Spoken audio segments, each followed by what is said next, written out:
What's up, everybody? I am back. I got the Hifonics sub right here. I was able to get the basket magnet cover off. It's just sitting there now, all with the cover on.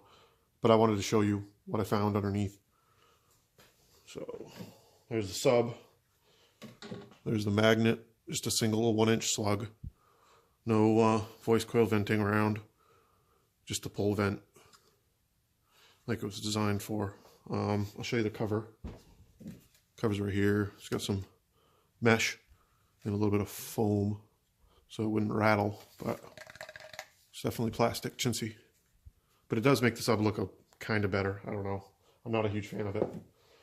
I figured I'd show you some specs in the manual here, wherever my camera is.